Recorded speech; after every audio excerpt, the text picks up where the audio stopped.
Eto na mga bro, day 1 na ng PBA Draft Combine na ginanap sa Gatorade Hoops Center. Record-breaking ang mga applicants na pumasok ngayong draft na umabot ng 126 players kung saan nalampasan nito ang previous record na naitala noong 2021 with 97 total applicants. Kaya naman halos mapuno ang arena sa dami ng mga players. Ilan sa kilala na dumalo sa day 1 ay etong si Richie Rivero na expected na makukuha sa first round. Present din mga bro ang controversial na si John Amores na kung maalala nyo nasangkot nga ito sa napakalaking gulo na nangyari sa NCAA sa pagitan niya ng JRU at ng College of St. Benil. Pero hindi lang yan, marami pang gulo ang nasangkot etong si Amores. Though kalaunan humingi din naman siya ng sorry at sinusubukan magbago para na din syempre sa kanyang kinabukasan. Well, sa 128 na aplikante, 111 na present, 17 mga bro ang hindi nakadalo. Isa na nga dyan ang top pick na marahil na si Stephen Holt. Due to family matters, hindi nga makakadalo ng draft combine ng 31-year-old veteran. Though kumpara naman sa ibang aplikante, ito na marahil ang may pinaka-experience sa lahat.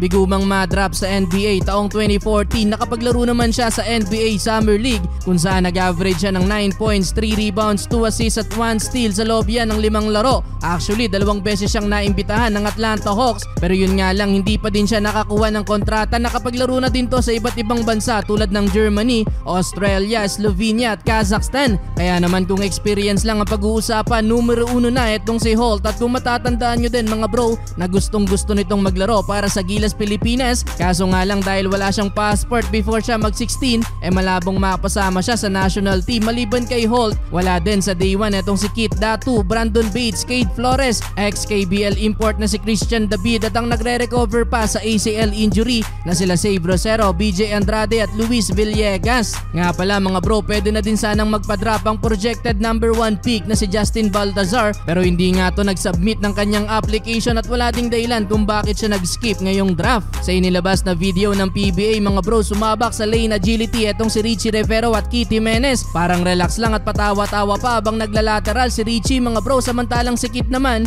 focus na focus. Projected na kung hindi man makakuha sa first round etong si Jimenez, baka sa second o third round ang baksak ng MPBL star. Si John Amores naman mga bro, nasubukan ng vertical jump pero mukhang mas mataas pa ata yung naabot ni Keith. 6'2 ang height ni Amores habang 5'11 lang si Jimenez, pero ang pinaka nag-standout sa drills na yan ay etong Phil-Am guard na si Sheen Jackson na halos maabot na ang dulo. Mala NBA ang vertical jump mga bro, mini version daw to ni Jamie Malonzo na may height na 6'1". Expected na maglalaro dapat to para sa Ateneo kung saan eligible siya na siyang maglaro this year, pero mukhang mas pinili na lang nitong magpa-drop sa PBA.